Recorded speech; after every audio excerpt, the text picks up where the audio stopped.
Betul. Kalau baca teks? Bosan. Faham tak kalau baca teks? Okey. Sekarang cikgu nak minta seorang wakil.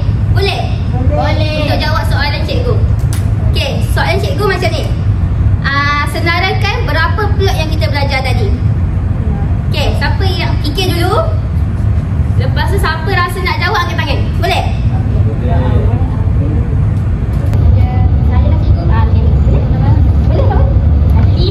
Okey, apa yang pertama?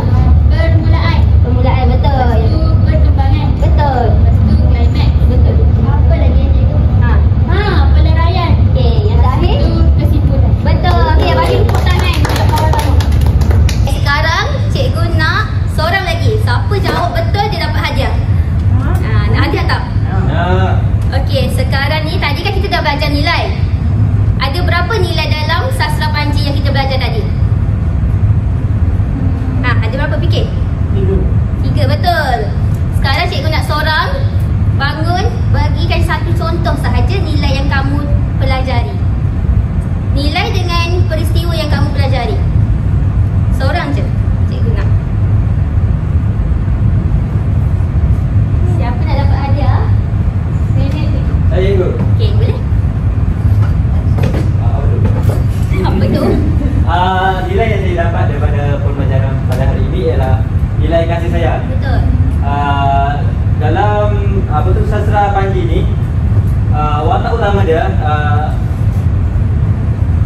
dia sayang akan negeri dia. Betul. Dia sanggup berkorban apa sahaja dan sanggup mengorbankan masa dan tenaga demi menjaga kebajikan masyarakat setempat. Betul ke kawan-kawan? Betul. Bagikan tepukan. Okey. Nanti hadiah claim ke cikgu, okey? Okey, sekarang sebelum kamu balik, cikgu nak kamu semua keluarkan satu kertas kecil. Ada tak? Kalau tak ada, angkat tangan. Ada, cikgu.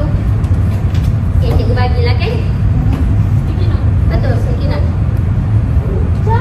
Okey, sticky note ni cikgu nak kamu tulis satu perkataan. Satu patah perkataan je. Satu patah perkataan. Berapa patah perkataan yang kamu dapat pada hari ini? Satu perkataan je tau. Siapa lebih cikgu tak terima. Lepas dah tulis, semua masuk dalam peti ni. Boleh? Tak kisah ke perkataan apa cikgu? Tak kisah. Tapi yang berilmiah lah. Boleh? Berilmiah. Satu je. Dah cikgu? Dah. Siapa dah ni masuk dalam peti ni? Nyot. Cepat. Siapa lambat cikgu tak post. Cikgu lambat cikgu. Tak post saya. Tengok ni.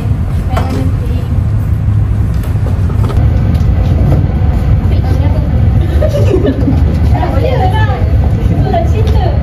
Ya. Apa dah ni? Tahu. Okey, semua dah tak sabar nak balik ke? Ya. Dah kerja rumah ke tak nak? Takkan mudah ya? Okey, cikgu nak bagi kamu kerja sekolah. Minggu depan hantar buat. Saya depan minggu.